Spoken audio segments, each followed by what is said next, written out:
are joining me to talk about the future.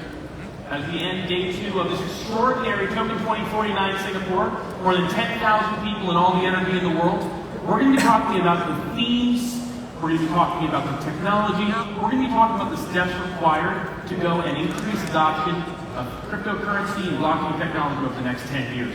Joining me, as I said, is this illustrious panel, and I'm going to let each of them introduce themselves, starting with Fedor. Okay. First of all, I'd like to thank our community to stay with us and to come here to visit. I know that it's not so easy to come from Vietnam. We have a very large Vietnamese community. Thank you very much for coming here. Excellent, Danny. Danny, just wanted to say that very happy to be here. Sanchez is a structured liquid staking and an asset tracking protocol. Got the chance to come and take a look at this. Thank you so much, Mohammed. I'm Mohammed, I'm an artificial intelligence engineer, and I'm a co-founder of Islamic Finance and haqq.community. Excellent. And Justin, I haven't heard of you. What do you do nowadays? Yes, I'm focused on blockchain development, stablecoin, and also exchange business. We just rebranded Huobi into HTX yesterday. Indeed, we definitely want to talk about that. I'm David Waxman, founder and CEO of Waxman, the largest communication and strategy firm in the industry. But let's talk about goals first.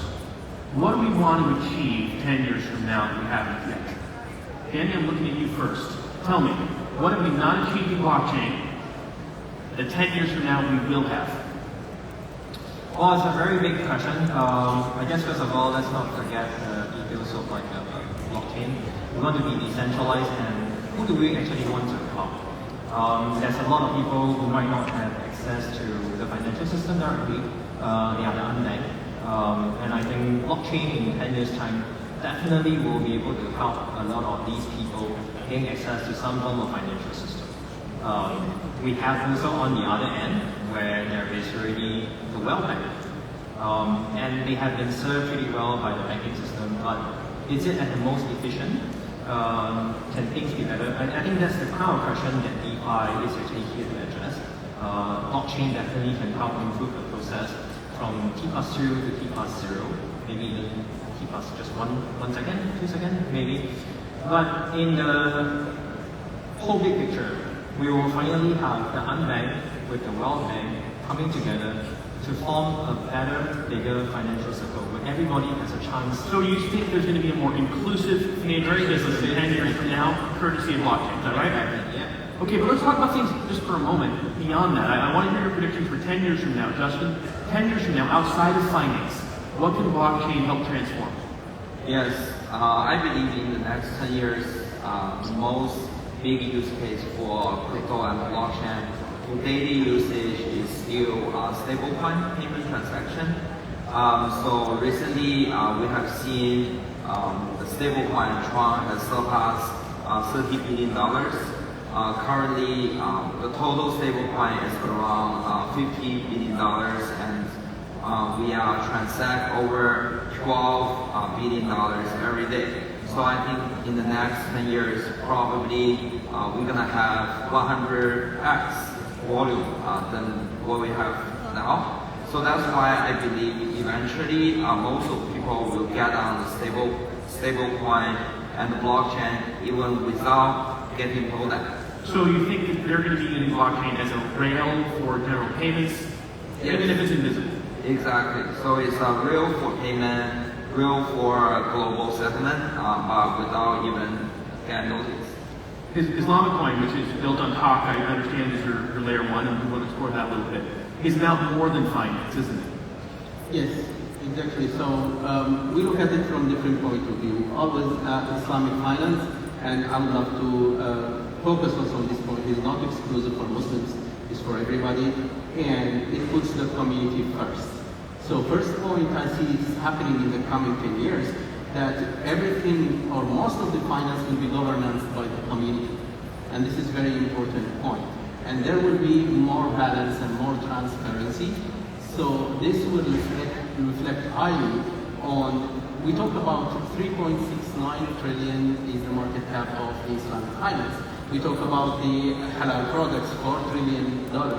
We talk. Sorry, hold on. We need to define terms here. When you say there's $3.69 trillion in Islamic finance, what is Islamic finance for those of us in the crowd who maybe aren't familiar? Okay, thank you very much. Well, Islamic finance, it puts the community first. So for example, in Islamic finance, when we do loans, we don't charge interest. So this is first. And on the other side, it doesn't allow any project that reflects negatively on. So hold on, even before that, Islamic finance is essentially a, concurrent financial system that is only used or principally used between people who are Islamic. Is that correct? And it adheres to certain rules? Yes. Okay. Exactly. So we say this is the best tool that ever we've seen in the technology to serve this huge financial market cap, a huge community of 1.9 billion is the blockchain and crypto and Web3. And that's why we are designing these whole smart contracts to facilitate these loans. We believe in a very short time, we talk about 10 years, right? In less than 10 years, majority of this market will be moved to a decentralization and will be on the blockchain. That's interesting. So we might see a $3+ trillion market. This is one that most of us weren't talking about a year or two ago. It could go online and purely digital. Today, some of this stuff is traded literally hand to hand. My understanding is much of Islamic finance, or at least a good portion, is peer-to-peer. Exactly. Yeah. I will refer also to Danny's point when he mentioned about the unbanked people. We talk about 51% of the Muslim community and also maybe non-Muslim community, they are unbanked. Yeah. And decentralization, blockchain, all the financial solutions provided today is the best for them to go there with full transparency, and it's the less cost. It actually has a purpose to serve the community. Well, let's talk a little more about this. So, we're talking about the developing world, we're talking about the unbanked, people who simply aren't out. Fedor, can you tell us a little bit about this? This is something you have a lot of experience in, is helping make a more inclusive financial system. You've been working on this for many years. Well, my vision and my target is to provide decentralized solutions. First of all, the prize number one is our target, our future. Well, I mean, we not have in order